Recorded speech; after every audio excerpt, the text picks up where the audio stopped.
इस प्रकार का प्रश्न जो है यूपी बोर्ड सीबीएसई बोर्ड में पूछे जाते हैं कि सिद्ध कीजिए कि वृत्त के परिघ बने चतुर्भुज की आमने सामने की भुजाएं केंद्र पर संपूरक कोण अंतरित करती हैं। पहले इसका जो है एक वृत्त के परिघ बना चतुर्भुज, तो एक आप वृत्त खींचिए वो केंद्र वाला, और उसके बाद जो है बना चतुर्भुज। परिघ का मतलब है ये टच होते हुए स्पर्श रेखा, ये टच होते हुए खींचना है। चारों भुजाएं वृत्त को टच होती हुई खींची गई है, तो इसको कहते हैं परिघ। इस प्रकार का जो चतुर्भुज बनता है ये बी सी डी, ये परिघ चतुर्भुज है। इसके वृत्त के जो है चारों भुजाओं को टच होती हुई जो रेखाएं खींची जाती है उसे जो है वृत्त के परिघ चतुर्भुज कहा जाता है। अब उसके बाद जो है चतुर्भुज के आमने सामने की भुजा, तो चतुर्भुज की एक भुजा तो ये हुई, दूसरी भुजा ये हुई आमने सामने। एक भुजा ये हुई, इसके सामने की भुजा ये सम्मुख भुजा कहलाती है। उसी को आमने सामने भी कहा जाता है कि भुजाएं केंद्र पर संपूरक कोण का मतलब होता है एक जो केंद्र है ये इस तरह का, इसको मिला दीजिए, ये इस तरह से ये एंगल और इस एंगल का योग 180 डिग्री होना चाहिए, 180 अंश। तो हमें जो सिद्ध करना है कि कोण एओबी यानी ये कोण एओबी प्लस कोण ये डीओसी, यही संपूरक कोण अंतरित करती है, यही संपूरक कोण है। अब उसके बाद डीओसी और इसका योग 180 डिग्री। इस संपूरक जब दो कोणों का योग 180 अंश होता है उसे संपूरक कोण कहा जाता है। या तो इसको आप सिद्ध करिए, इसके आमने सामने की भुजा है, या तो इसका और इसका सिद्ध करना है, या आपको इसका और इसका, चाहे जो सिद्ध करिए, दोनों में से एक हो गया तो हो जाएगा। या आप लिख सकते हैं कोण डीओए प्लस कोण बीओसी, ये और ये बीओसी इक्वल 180 डिग्री बनी 180 अंश, ये सिद्ध करना है।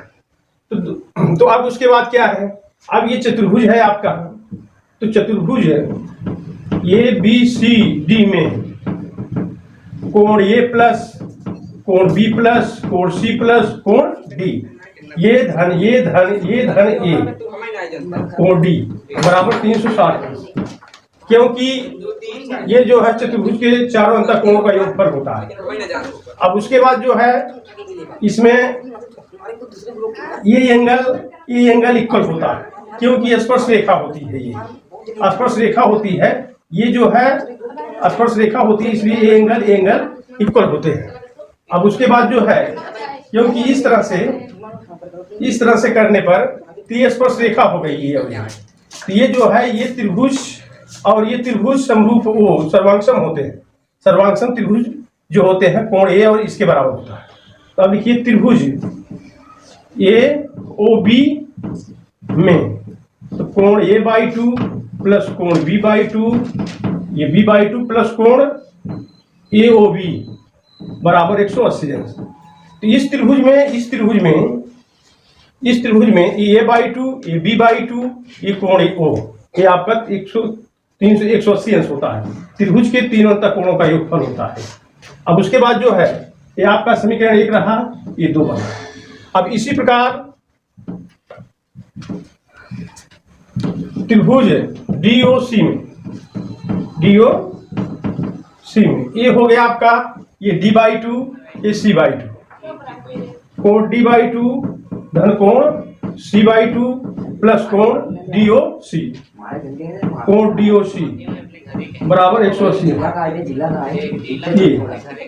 अब उसके बाद समीकरण 2 और 3 को जोड़ने पर, समीकरण 2 और 3 को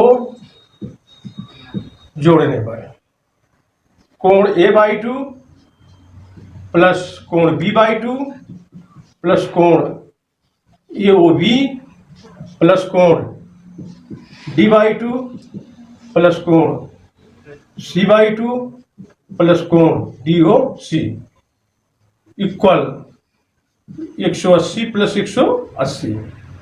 इसका जो है अब एलसीएम ले लो 2, तो हो गया कोण ए प्लस कोण बी प्लस 2 कोण ए ओ बी प्लस कोण डी प्लस कोण सी प्लस 2 कोण डी ओ सी बराबर 360। तो कोण ए प्लस कोण बी प्लस कोण सी प्लस कोण डी प्लस 2 कोण ए ओ बी प्लस 2 कोण डी ओ सी बराबर 360। इसका इसमें गुणा हो जाएगा। अब ये इसके स्थान पे अब इसका जो ए इसका वैल्यू है 360 रखेंगे, फिर प्लस कोण 2 कोण ए ओ बी प्लस 2 कोण डी ओ सी इक्वल इसका मल्टीप्लाई 720 होगा। 2 कॉमन ले लो, कोण ए ओ बी प्लस कोण डी ओ सी इक्वल इस 720 में 75 का माइनस हो जाएगा। कोण ए ओ बी प्लस कोण डी ओ सी इक्वल घट गया 360 हुआ, इसका उपान हो जाएगा। कोण ए ओ बी प्लस कोण डी ओ सी इक्वल 180। इसी प्रकार ओ ए ओ बी और ये हुआ, इसी प्रकार ये भी होगा डी ओ ए प्लस कोण B O C equal 180। It's proved.